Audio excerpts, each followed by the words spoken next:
Hey. A one-way ticket to insanity. Corrosive to American values. If you guessed I was talking about some of the most promising medicines since penicillin, then congratulations, you're one step closer to the truth. So, what is this reviled mystery medicine of which I speak? The answer is quite simple: psychedelics.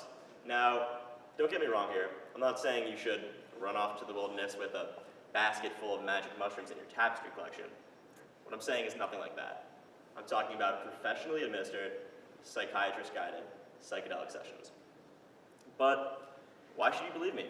I mean, our government has long since classified psychedelics as Schedule I substances, a list thought to have absolutely no medical benefit and to be extremely addictive.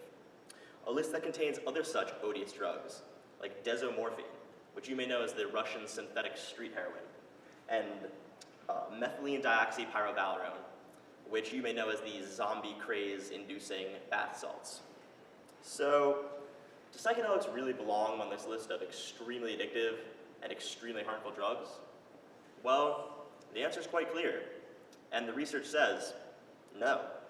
Psychedelics such as LSD, DMT, psilocybin, and ibogaine are not only among some of the safest drugs in terms of overdose potential and ability to do harm, such as harmful side effects, they're also extremely intriguing for their ability to treat many mental illnesses including drug addiction, alcoholism, PTSD, depression, and fear due to terminal illnesses.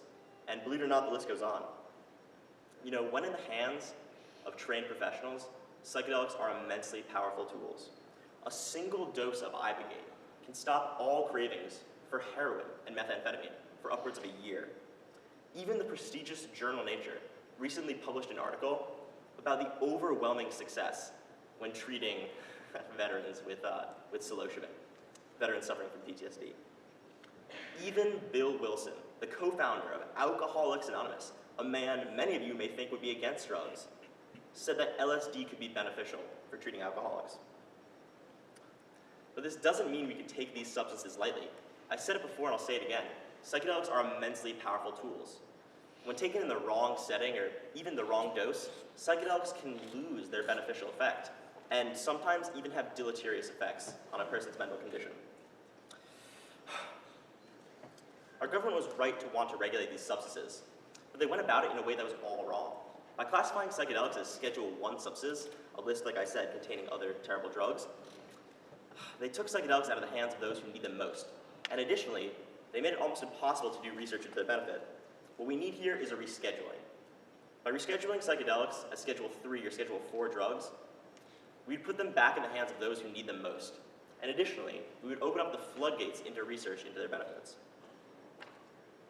The heart of this issue here is that a medicine, long brushed aside and even demonized, stands to benefit, if not cure, many, many, many mental illnesses. And it is certainly not our place to deny it from those who want it. Let me talk to you for a moment about Richard Schroeder, a veteran who suffered extreme and debilitating PTSD after his time in the military. He spoke with CNN last year, and these are his words. "With the barrel to my temple and my finger on the trigger, I began to contemplate what the moments between firing my gun and my death would be like. And it was then I realized what I wanted was not to die, but to reclaim agency of my life." Richard Schroeder wanted to just live his life. He wanted his life back. And he tried traditional therapy, but it failed him. And you know what? Where traditional therapy failed him, psychedelics may very well have saved his life. I want to leave you with this final note. Many drugs simply sweep your problems under the rug. Forget it until tomorrow.